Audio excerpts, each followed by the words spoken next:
Então, gente, beleza? Para fechar, vamos para a questão 45. Considere as seguintes afirmações a respeito de matrizes A de ordem n por n inversíveis. De ordem n, né? Ordem n por n, parênteses, né? Isso é irrelevante para a questão, mas ou você diz matrizes A n por n, ou você diz matrizes de ordem n. Você não diz matrizes de ordem n por n. Mas tudo bem. Ele diz que são inversíveis e tais que os seus elementos e os de sua inversa sejam todos números inteiros. Isso é incomum, tá? Isso é incomum. Vou explicar por quê. Aí ele dá três afirmações. A primeira diz: o módulo do determinante de A é igual a 1. Então, por que isso está certo? Você sabe que o determinante da inversa ele é 1 sobre o determinante da matriz em si. Então, naturalmente, vamos lá, se a matriz A ela é composta apenas de números inteiros, como ele diz que é, naturalmente, o determinante vai ser um número inteiro.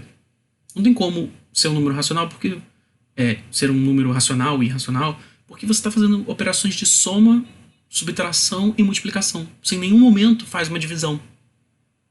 Entende? Então, num determinante, você não mexe com divisão, então você não muda a natureza do número. Se ele for inteiro, vai continuar. Se todos os números forem inteiros de uma matriz, o determinante dela vai ser inteiro. Só que isso vale tanto para a matriz quanto para a matriz inversa. Então, se o determinante é um número inteiro, o determinante de A menos 1 também é inteiro, e 1 é o inverso do outro, eu ia dizer que tem uma, mas tem duas possibilidades só. As matrizes, esses determinantes têm que ser ou 1 ou menos 1, os dois. Tá? Vamos supor, se o determinante de A for 2, o determinante de A menos 1 dá 1 meio. Só que como o determinante de A menos 1 vai ser 1 meio, se A só tem números inteiros na sua formação. Entende? É isso que a gente está vendo aqui. Então sim, a primeira está certa. O único jeito de essa condição do enunciado ser respeitada, que é difícil da gente entender por conta, é mais por conceito, o único jeito é se os dois determinantes forem 1 ou menos 1.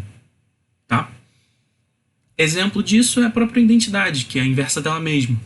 Tá? E a gente vai ver mais um exemplo aqui. Que é justamente para a gente trabalhar com a 2 e a 3 simultaneamente. A 2 diz que A transposta é igual a inversa.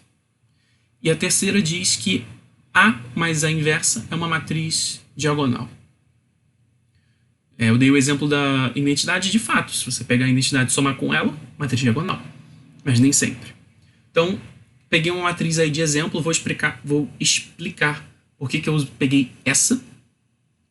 E se você fizer a inversa dela, você vai encontrar o que eu vou te mostrar agora. Vamos lá. A transposta dela é ela mesma. E A menos 1 é essa cara aí, essa matriz aí. Então vamos lá. Por que eu peguei então essa matriz A? Porque o determinante dela tem módulo 1, no caso é menos 1. E eu gostei dela porque ela é simples, ela é uma matriz 2 por 2 e a transposta dela é igual a ela. Então basicamente foi esses os critérios que eu usei para procurar um contra-exemplo. Porque é isso que a gente vai fazer. A gente vai usar um contra-exemplo tanto na 2 quanto na 3. Então, para 2 é fácil, porque o determinante é 1, é menos 1, e o A vezes A transposta...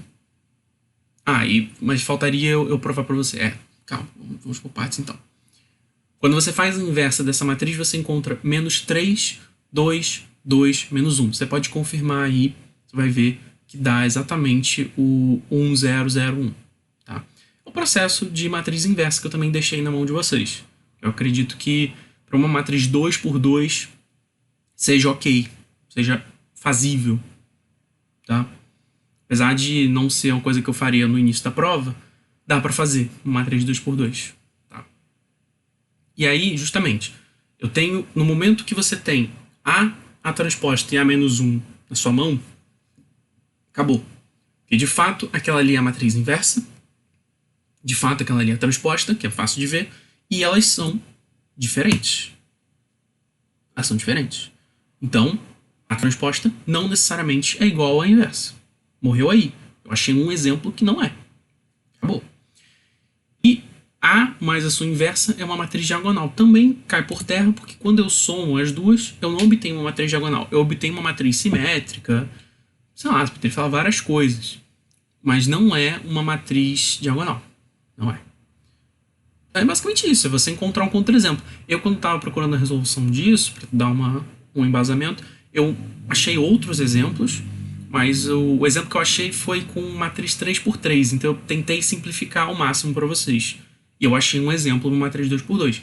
Mas como todo contra-exemplo, existe mais de um. Não necessariamente você ia ver esse. Tá? Tô dando um exemplo. Tá? Fato é que você tinha que achar algum para mostrar que são falsos. Tanto a 2 quanto a 3. É isso. Veja que as duas matrizes, é importante você ver, elas têm números inteiros. O determinante dessa aqui também é -1, assim como o determinante dessa. Elas são inverso uma da outra, então eu estou respeitando todas as condições do enunciado. Estou respeitando, inclusive, a condição 1, que eu já vi que é verdadeira. Tá? Então é isso. Daí, só 1 é verdadeira, letra A. Espero que vocês tenham gostado. Fiquem por aí que a gente vai postar mais algumas provas ainda. E é isso. Obrigado. Até a próxima.